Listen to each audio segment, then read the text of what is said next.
Hey guys, what's up? So today I want to talk about Genesis chapter 12 verses 1 through 9.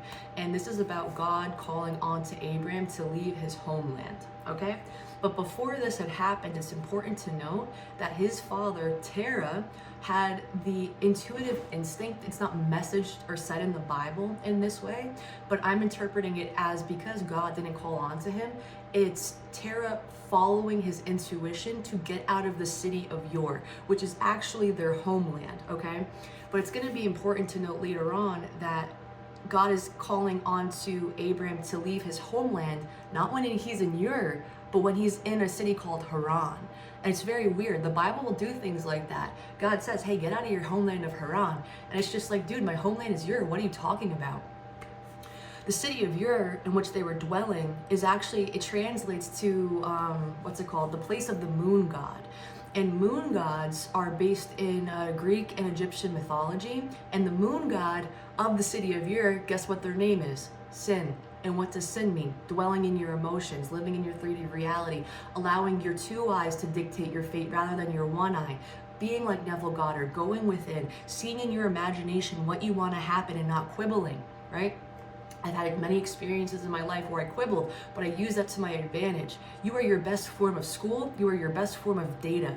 Use that knowledge wisely. Stay awake and aware. Understand where you fell and failed, and use that to your advantage to make your manifestation come true. Manifestation is just short of the word man, right? And what is man? Man is symbolic of mind in the Bible. And when you have a controlled mind or a controlled man, you can control your outcome, right? It's not about playing God in a way that's selfish. It's about you taking back your responsibility and your power, because we came here to be gods. We were made in God's image. Why would we not also want to use our creative potential? Imagine this. Imagine you were actually given the opportunity from something you could see with your two eyes, right? Because logically that would make sense. Some entity came down and said, hey, I'm giving you the power to create. You would believe it like this because you saw it. The point of this whole process of waking up and your spiritual awakening and your dark night of the soul and all that other stuff is to come to the realization you created all of your BS crap and your sickness and your illnesses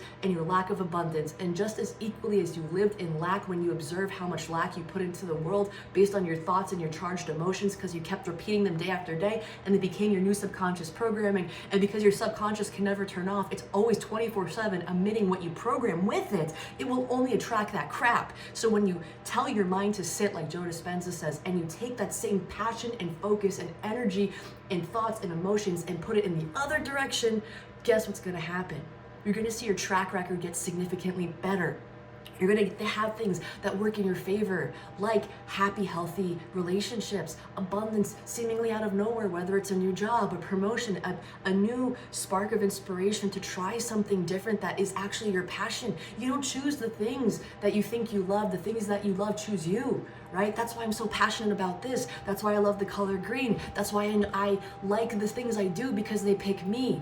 Right? God made me in his image. I'm meant to express in this sense of the things that I love, because what love chooses me, right? If I could choose who I love, logically I could go out on the street and pick any man. But I can't do that. I have to listen to my heart. Who's the right person? And that will be my person. That thing that I feel I want is also wanting me. And that's not just in relationship, it's to everything, okay? So we need to wake up to our power. And the Bible will always remind us this. It will always tell us stories in which how we transcend, how we resurrect from our five senses, and how we fall from our five senses. That's what the Stations of the Cross is. And the number 3, the reason why he rose and fall 3 times, guess what? Is because 3 is symbolic of rebirth in numerology in the Bible.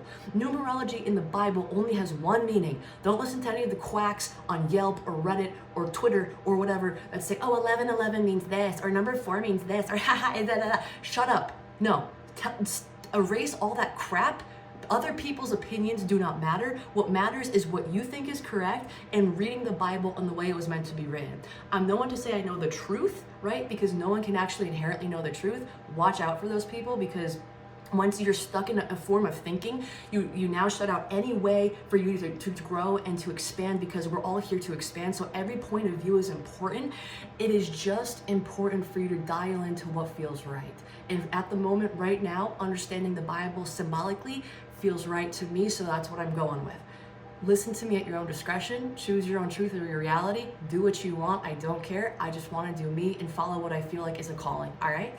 So we're gonna go into Genesis verses, chapter 12, verses 1 through 9.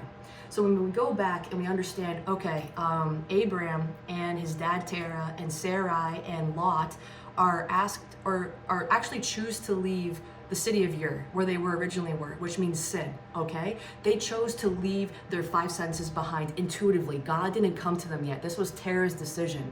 You also have to understand Terah means to stall, okay? And that explains why they went to the city of Haran. And Haran means, the translation of Haran means parched. So when you stall, right, this is the father figure. The father figure chose to listen to his intuition, took his kids, took their wives, or took his wife, right, went to the city called Haran. Because his name is to stall, it only makes sense that of course he would be parched, because when you stall in listening to your intuition, when you stall on believing or having conviction in whatever it is you feel called to do, what happens? You feel so parched, you get so anxious, you get so mad because you're not pursuing what you love, and remember, what you love chooses you.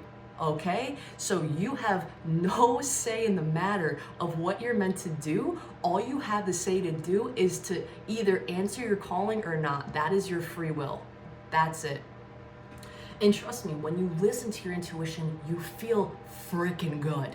Okay, when you feel like you had that breakthrough because you closed out everyone else's opinions, you stopped listening to tarot readings, you stopped listening to astrologers, you started recognizing everything you thought and felt about your life literally would only get projected back to you through these cards. So you gave your power away to these tarot readers that helped you at the time, but when you witness, oh hey, my projection of what I thought and felt at the time was always going to give me back what I thought and felt, and I am the cause of a crappy tarot reading, means I can choose, or I can make the affect the outcome better if I just choose to think and feel differently. If I choose to think and feel positively. 10 out of 10 times, I challenge you, find a tarot reader you like, right?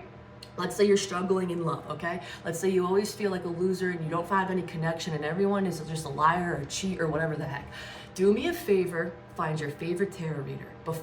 Click on one of the tarot readings that's just like your love life in the next 6 months or some shit, right? The next 3 weeks, it doesn't really matter. What I want you to do is I want you to sincerely feel before going into this. You're already with your person, right? You kind of can think to yourself, there's no reason for me to watch this because I already am in the best relationship ever. Feel the love. Feel someone holding you. Feel that this is my person, this is the one, and guess what? They feel the same way about me. Humor me and try this, okay? I do this for myself all the time, whether it's about love or anything else of the matter. You can always change the way the tarot readings will project onto you, because once you change your projection, you see that you caused it this entire time. When you meditate beforehand and your subconscious is now tricked into you being in a healthy relationship, that freaking tarot reading 10 out of 10 times will say, your special person's on the way. Oh my God, twin flame union is here. All of that is a crock full of shit.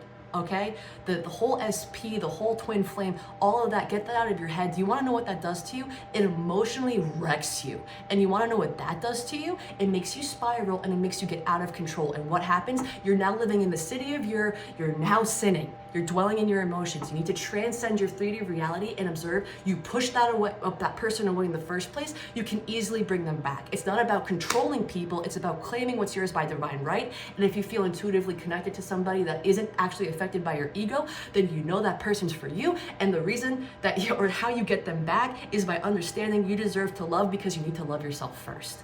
That's what any relationship is about. If you feel lack towards yourself, you will always get somebody back who projects lack to you, okay? So do that test for me for a second. That is just an off-the-cuff rant for people who still watch tarot. I'll do it from time to time because 1, it's fun, 2, I understand I'm in control, and 3, it points out, hey, this is maybe where you're quibbling, right? So understand, hey, check yourself, your emotions are out of whack. But if you go within and you meditate, you can observe your emotions. You catch them without needing a card to tell you what's going on, because you know, you're aware, you bear witness. That's what bearing witness means. It's watching the animals in your brain. And the animals in the Bible are symbolic of the beasts. And the beast, oh, what's the beast? Oh, 666, the mark of the beast. It's not the devil, it's your thoughts. All animals are your thoughts. Whether they're foul, whether they're creeping things, whether they're actual beasts with horns, they're all symbolic of the different crazy thoughts that run wild in your brain, right? The reason why they call it monkey mind is because you look at the animal monkey, yeah, it's all crazy, right? You can get jacked up, swing tree to tree, doesn't know what it wants, you know? But you can also tame monkey mind. Have you ever seen a tame monkey? It's the cutest freaking thing in the world. They just sit there, you know, have flies a little bit around them, and they don't care. They're just watching the clouds go by. The point is to tame your mind. The mind is not bad. It's just to understand your programs are dictating your reality, and that needs to end if you want to wake up and transcend and become like Jesus Christ, because you are meant to resurrect. You're not meant to be a fallen star like Lucifer. All Jesus Christ is the opposite of Judas. Judas cannot transcend because his character is meant to depict you when you're dwelling in your emotions. Jesus Christ depicts you when you struggle and fall, you rise and fall from saying, oh yeah, I can manifest my reality, and then you fall asleep to it. And then somebody with wisdom comes around and says, hey, by the way, you know you're Christ, right? You can transcend. And then you're like, oh, right. And then you carry the cross with you. The cross in Chinese mythology is actually symbolic of your astral body. Jesus Christ even fell because he didn't understand he was his astral body. Do you not understand how freaking batshit it is to recognize you can control your fate? You go crazy, you quibble. I quibble significantly, right? But I've had enough quibbling in my life to understand I can better control it now. You need to fail a significant amount to succeed a significant amount, all right? That's why there's polarities. Anyway, after that long ass rant, okay, we're gonna go now to verse 1, finally. So it says, now the Lord had said unto Abram, get thee out of thy country, and from thy kindred, and from thy father's house, unto a land that I will show thee. And when you look at this, it says, get out of your country, get out of your kindred, and from your father's house. The kindred, his country, his homeland, was not in Haran. It was in Ur, okay? So it's not talking about them physically leaving a place. Okay, everything is symbolic in here. So what does he mean by kindred? What does he mean by country? And by that, what he means is all the things in you that you assume are you, your labels. I think Michael Sangler said this really well. He's like, if you take your hand, right, and you chop it off, don't actually do this, okay? This is just an analogy. You chop that thing off and you see it on the ground. That thing was a part of you at one point, right? But you're still you, even without it. So what's that about? You're not the attachments you have to the labels in which you think you identify as, okay? I played soccer for a long time. Would I call myself a soccer player? Sure. But did I exist before becoming a soccer player? Yeah. So who am I, right? I existed before I went to college. I existed before I got into the Bible. I existed before I enjoyed graphic design. I'm not a graphic designer. I'm not a Bible enthusiast. I am not a postgraduate. At the core essence of what I am is significantly in the direction, or not just significant, it is what Jesus Christ said. I am that I am. And when you understand I am translates to God. I am is differently than saying we are. We are is plural. And are means present tense, right? So we could say, hey, plural present tense, we. The important thing about Jesus Christ saying I am and not we are is that I am is present tense, singular. I am this, right? I am that. You're presently being that thing. When you break it down to single I, present tense, that means you need to tap into your single I, be in present tense in order to be Jesus Christ. I am that I am. When I'm present and single in my thoughts, I am God, right? That's what that means. And we have to get back to understanding that. That's the whole point of us being here, is to wake up to understand we are gods. And in the original King James Version Bible, it didn't say make man in my image, it said make man in our image, right? We are all the Greek gods, we are all the Egyptian gods. All of them are symbolic of archetypes that they embody, that are within us, that we have the potential to raise to. we can be Athena, we can be Ra, we are Poseidon, Zeus, we are all of these entities, right? So I'm gonna go back to this whole thing of you leave your father's house because you leave behind the things that you aren't and you wake up to the things you are, which is the purpose of this whole story.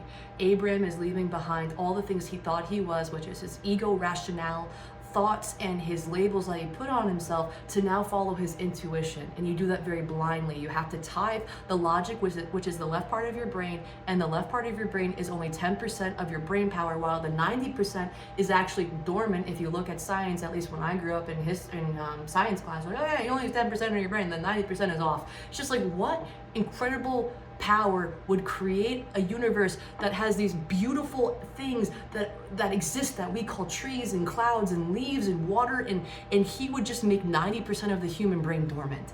It's like, come on. No, you have to tithe your logic, the left side of your brain, to obtain the right side of your brain, which is your intuition and connection to God. And the more you do that, you turn that 10% turns into 11, turns into 13, turns into 20, then 30, then 40, then 50, then bam, enlightenment. Bam, connection to God. You don't fall asleep, you resurrect, you become Jesus Christ. By the way, Jesus Christ said, what I can do, you can do better.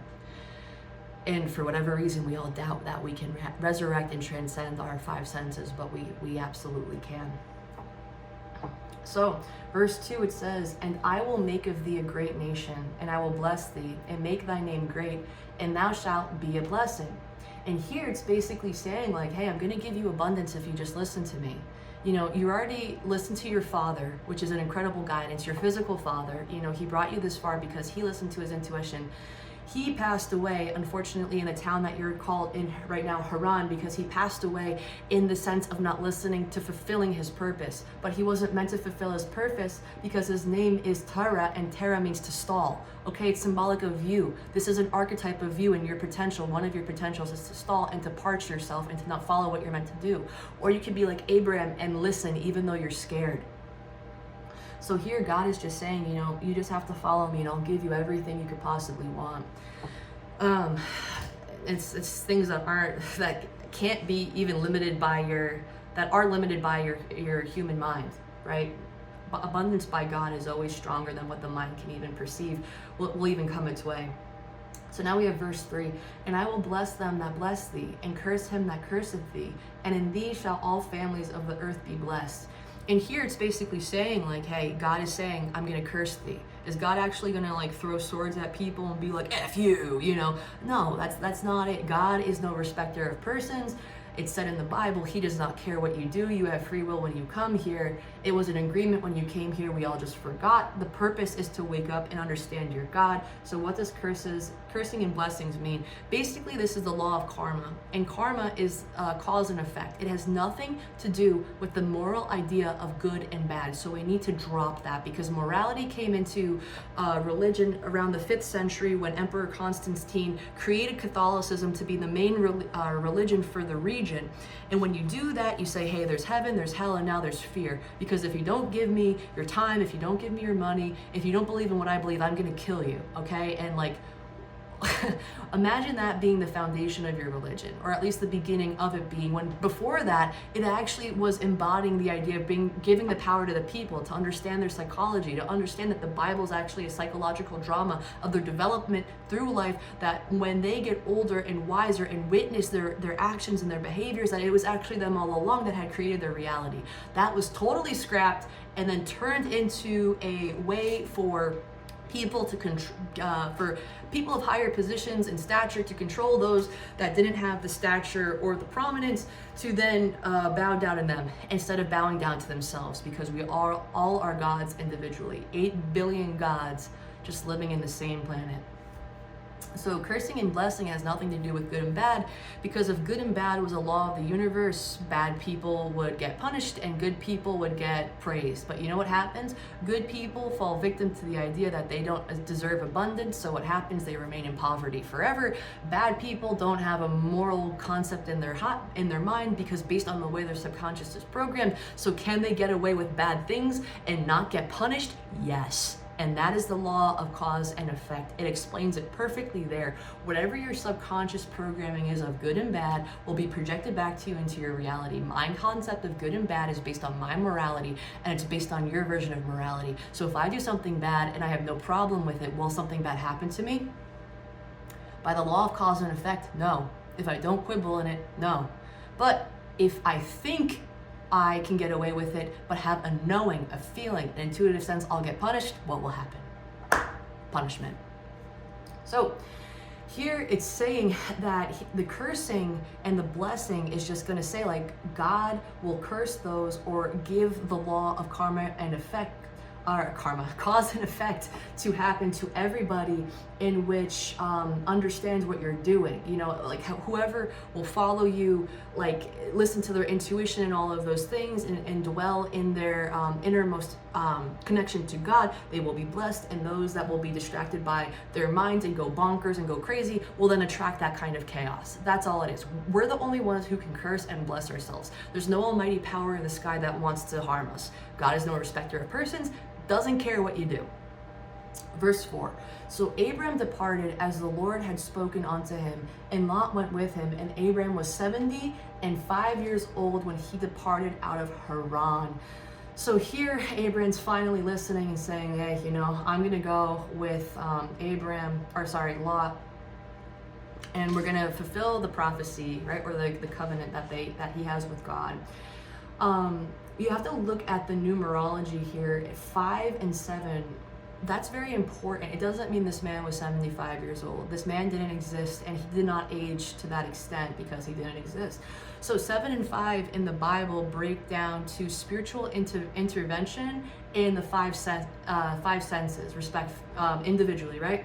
So here it says, Abram finally listened to God to leave when spiritual intervention came, and he was allowed to transcend his 5 senses. That's when he was able to leave the land Haran, and we have to remember that Haran means parched. So because he was listening to his intuition, he was no longer parched, and he was able to leave, okay? He was able to not stall, right? Because his father is symbolic of stalling, but he's the new son of man that is capable of potential to transcend the limitations of the ego. Any son of man in the Bible is symbolic of an actual entity that's able to transcend the mind, much like me and you. So he goes with his nephew Lot, and just as like a heads up, Lot in Hebrew means to cover, to veil, to wrap. So essentially you can say that Lot is somebody who's protected. He's a son of Terah, and Terah means to stall. So this son is in no way, shape or form perfect, but he has the potential to transcend, similar to how Abram's doing. Will he do it or will he not do it is ultimately up to the archetype in which he's meant to embody in this story, and that comes later on. So verse 5, and Abram took Sarai his wife, and Lot his brother's son, and all their substance that they had gathered, and the souls that they had gotten in Haran, and they went forth to go into the land of Canaan, and into the land of Canaan they came. So here, when it says that he took his wife Sarah, in any context in the Bible, when it's being written out and said, Sarai, she's not Sarah yet. Sarai is his wife, and wife represents the emotions, okay? And husband represents the mind. So when it says, you know, the wife has to submit to the husband in the Bible, it's not literally. That's why we have all these abusive relationships, and the wife always gets abused, and that's why women are so battered in history because of their religions, is because people have taken it literally. It has nothing to do with that. Your emotions need to submit to a tamed mind, right? And similar, going back to what Joe Dispenza says, when you tame your emotions and you understand you are capable of controlling them, and you have a patient, observant mind that now takes the emotions and uses it in its favor, because emotions are the #1 currency of the universe, and it's the one thing the universe understands to increase and give back to you, right? God is no respecter of persons. The universe is no respecter of what you want. What you feel is what you get back. It is the same as the Hermetic principle of cause and effect.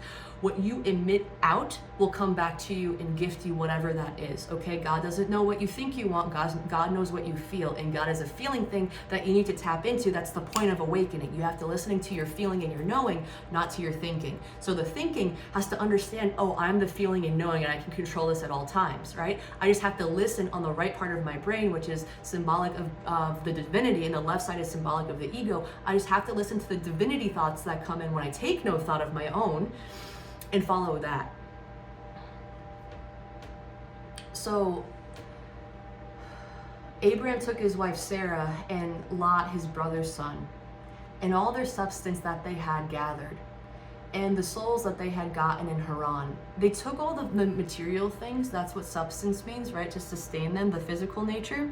And they also took the souls that they had gotten from Haran. When they say souls, this means the followers, the people that believe and understand the process of what's going on with this story, similar to Jesus Christ, right? When he was getting crucified, he had a crowd of people that were bashing him and saying that he was crazy and a liar, and people that were weeping that he was going to die, quote unquote. He wasn't actually going to die, but they understood that he was capable of manifestation. And similar to haters that are out there in the world too, that are divided by religion. Oh, you're cracked full of shit when you think, you can be God. How dare you? How disrespectful. I'm all in my emotions now, and I'm becoming this is the mark of the beast, even though I'm not capable of understanding that. And then you can be the one weeping and understanding, my God, this world would be such a better place if people just understood they were the creator. That is what the polarity is.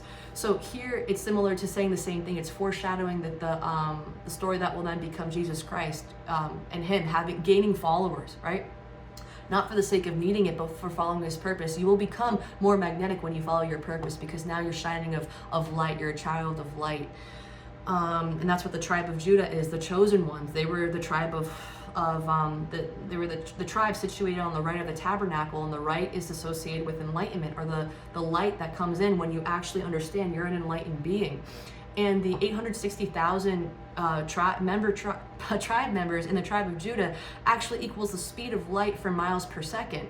So they understood about science back then to this extent. They had divine wisdom. They had divine wisdom because these Egyptians and Greeks were not distracted by the bullshit we have. TikTok, oh, what recipe am I gonna do? What dancer is out there? Oh my God, Lindsay Lohan looks so good now. Oh my God, Amanda Bynes, wow, she doesn't look like, there's so much judgment, there's so much distraction, there's so much crap. When you just remove the bullshit that's taking your power away. I remember, I think Prince had this one award that he had won.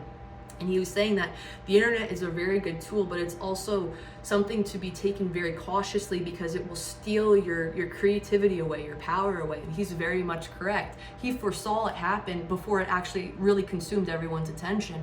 And I would recommend somebody looking at his speech, because it's really good. He was very wise for understanding that at the time.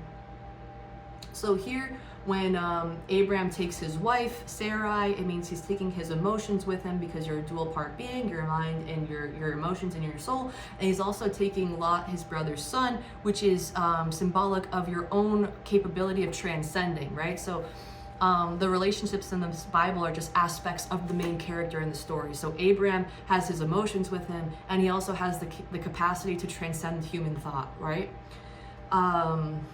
Okay, so and then it says, and into the land of Canaan they came. So they finally hit Canaan here. Verse 6, and Abram passed through the land onto the place of Shechem, onto the plain of Moreh, and the Canaanite was then in the land. Kind of weird, because before it said you were already here. But apparently, after going through more places, now you're here? Why? And again, the Bible will say things like this to get your attention, to be like, oh, that's kind of weird, I wonder why, right? You're supposed to question it. You're supposed to chew the cud. Chewing the cud does not mean a pig is dirty and you shouldn't eat it, right? Because that's what it'll say in the Bible. I forget what verse it was, but it's like, oh, this animal's not clean because even though the hooves are divided in half, but he doesn't chew the cud, he's unclean. Divided in half means you're using both the left and the right part of your brain respectfully. Chewing the cud does not mean eating some crap on the ground that will make make your meat, if you were slaughtered, to be disgusting, like a bear eating garbage in New Jersey. You don't eat bear meat because they eat trash, so it tastes like junk, right? It's not talking about that. It's not saying pigs are dirty to eat. It's chewing the cud means to think something over, to sit and freaking think about what all the symbolism means. Not, pigs are icky, but it's okay, like chickens are fine. Like, it doesn't make sense. Why would that be? It's a creature of God. Why would it be dirty? It's born perfect. That doesn't make sense. You're casting judgment on something, right? But religious people can't see that. Religious people can't comprehend that. That's why there will always be someone who challenges you and thinks you're a psychopath, because it's very hard to wake up to your astral body. But then you have people like you who understand what I'm talking about that say, oh yeah, I can resurrect. I can be Jesus Christ, because again, Jesus Christ said, what I can do, you can do better. Go figure. All right. So why is he now in, why was the Canaanite now in the land if he was already in the land? That's kind of weird, right? Well, the places he had to pass through were Shechem and Morah. And again, these places have symbolic meaning. So you look at Morah, what does that mean? It means a place of teaching.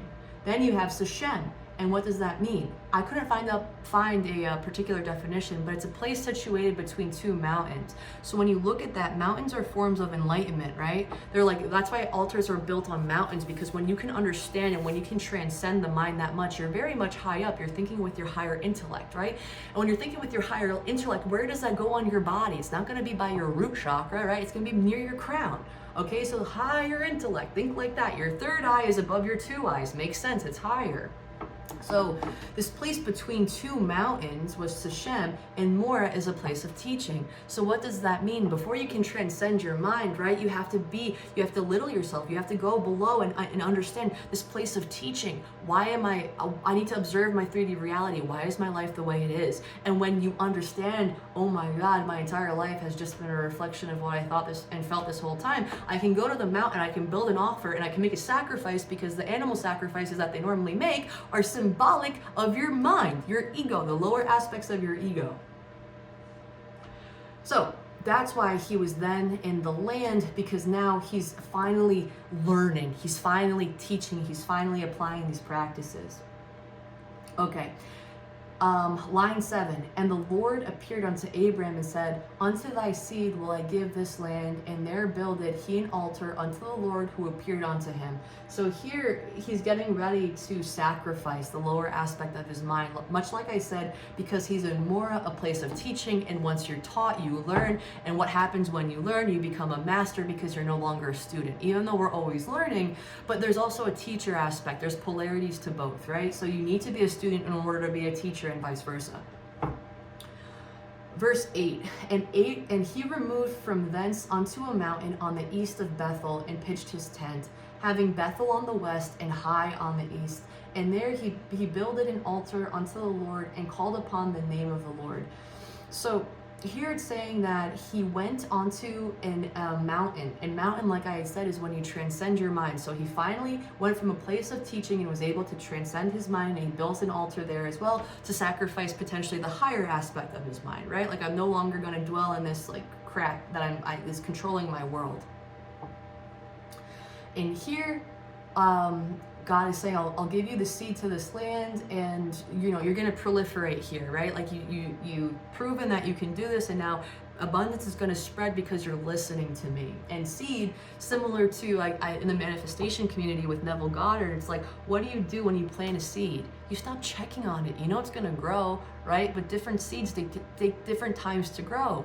A daisy might take quicker to grow than a pumpkin, but both seeds are eventually going to proliferate, and each of those are symbolic of something. Maybe a daisy is just a free cup of coffee, when a pumpkin is a new car. Like, it just depends on the limitation in your belief system and your amount of faith. And all faith translates to is conviction. So if you're convinced that what you believe is going to happen, guess what's going to happen? It's going to happen, right? So he built an altar and sacrificed his mind to the Lord. Or at least you can assume that. But verse 8, he says, and he removed from thence unto a mountain. Oh, right, sorry, I spoke on this. having Bethel on the west and Hai on the east. So this dude, he went to a mountain, okay? And Bethel and Hai, these are the areas that these are like these are also names of places that are symbolic, similar to Sichem and Morah. Okay, and Bethel means the house of God, and Ai means like ruin, like spiritual desolation, like things are in shambles. So now you have two opposites, okay? And when Abram goes to this land, he says that Bethel is on the east, which is to the right, and that translates to a house of God. So that makes a lot of sense, okay? And then Hai, which is translates to spiritual ruins, is on the left, which makes sense because the left part of your brain is attached to your ego, and your ego cannot understand spirit, so you have to sacrifice it. So he did those two things. He went to this area where he saw the promised land on the right and the shambles land on the left. What's important here to note is that he pitched his tent. And when you pitch a tent in the Bible, anytime anyone pitches a tent, means it's the lower nature of your mind. You go within. Think of like a lower, like it's like a lower quality house, okay? So that's why it's perceived as something small and like something that's very, like it's not going to sustain you if a storm comes, right? Similar to the Tower of Babel. The Tower of Babel was built with mortar and slime, even though it should have been built with brick and mortar. But you only can build something with brick and mortar when you use the right part of your brain, if that was for God's power. But the Tower of Babel, it was built out of materialistic vanity and purposes because they wanted to prove they could be God. But little did they know they already are God. You just have to approach it humbly. You can't force it. And slime and stone, slime and stone is how it was built, and brick and mortar is how it should have been built, but they couldn't because slime and stone is significantly less stable than brick and mortar. And that's why a tent is significantly less stronger than a house. You know, a house is your body is going within and understanding, this is my temple, I can do this. When you have a tent, it's very flimsy, it can fall apart. You know, storms can't withstand it very well. So that's also important to note. But when he pitched his tent, this is the coolest part in this at least verse. It said that, Bethel was now on the west and Hai was on the east. And that is funny because now the spiritual thing in the spiritual aspect of yourself that's in shambles is on his right side, and God's house is on the left, meaning, and he pitched his tent so he would be in the position of those two entities being reversed. And when you reverse those things, you're now confusing your rational mind for God, and you're leaving behind your connection to spirit, okay? So it makes sense that after this, then he travels south, which is in the next passage, and Abram journeyed going on still toward the south. And the verse after this describes him journeying to Egypt because there was a famine. So because he quibbled, okay, because this dude quibbled and switched his connection to God because he was scared for whatever reason, it's symbolic of you getting scared or tripped out for whatever reason, believing your manifestation or your reality can't be the way it is because you're worried your intuition is leading you astray. You switch off. Now your mind is coming into play to try to protect your body rather than you trusting your intuition to guide you. And when you're always listening to your intuition, you will always be protected. But because you quibble, guess what happens? You F up your manifestation. And he's going to Egypt now. And when he's going south, I haven't gotten to these different stories yet, but what's it called? David in the wilderness of Ziph, he travels south. The wilderness of Haran takes place in the south, and Hagar in the wilderness also takes place in the south. So typically when people go against their intuition, they travel south and they're in the wilderness and they're kind of scared and lost. So south, you can see is symbolic of that as well. Is like kind of like your lower aspects of passion and like creativity are being challenged, because the cardinal signs are also symbolic of different aspects of your fourfold nature. The north is symbolic of your body, your flesh. The east is symbolic to your connection to God. The south is connected to your passions and creativity, and the west is connected to your intellect and rationality. And you have lower and higher aspects of each of these. So when you're dwelling in the south, think of Santa Claus and think of the devil. You might think those are very bizarre things to compare, but when you understand that Santa Claus, actually his claus comes from the word Christ, right? And he wears red. Red is symbolic of the emotions, and when your emotions are in control, guess what happens? You can give willingly. You understand because you're the ultimate abundance. That's what Santa Claus does. He gives to everybody because he's like, I know I'm the creator, I know I'm connected to my passions and the joy for life, so I can give willingly. What does the devil do? The devil tempts you because it doesn't believe it's connected to creation. The lower aspect of creativity is not having any, so it's pulling for it, it's lacking it. So that's why the devil is red. Red symbolizes the higher nature aspects of the color and lower aspects nature of the color, and that's it. Sorry, I hope kids aren't watching this, but Santa isn't real in that sense, and the devil also isn't real in that sense. You're not going to go to hell, and you're going to get gifts based on the perception you have of if you're deserving of them by manifesting them in your real time, right? Just a matter of if you waver or not. So yeah, this is the turning point. I'm going to end this video here and make a part 3, but this is the turning point of Abram. He was doing so good, building altars, sacrificing, and trying to sacrifice, but they didn't really mention if animals were sacrificed, so you could still tell that there's the potential there. You can interpret it that there's potential there for him to waver, because he didn't actually put up an animal to give it to God. So it makes sense that he wavers here and then eventually goes to Egypt in the next excerpt that I'll share with you, because Egypt is symbolic of a very like abundant, flourishing area, but there's also similar to the higher and lower natures of your emotions. There's higher and lower depictions of abundance as well. So there's like a desert in Egypt, but there's also proliferation. There's a lot of gold. There can be a lot of things of material nature. And like when you are consumed and scared about your 3D reality, like when you look at it as a threat, that's when you get into a famine. And the only way to quench that is through material things when you're scared by your material world. But that's also eventually why he gets kicked out of Egypt by Pharaoh, because then he goes, it's symbolic of him going back to listening to God and not listening to his mind. So that's what this story is about, and I really hope you guys enjoyed it. Let me know in the comments if you learned anything, or if you have any other opinions on these verses, and yeah, I'll see you in part 3.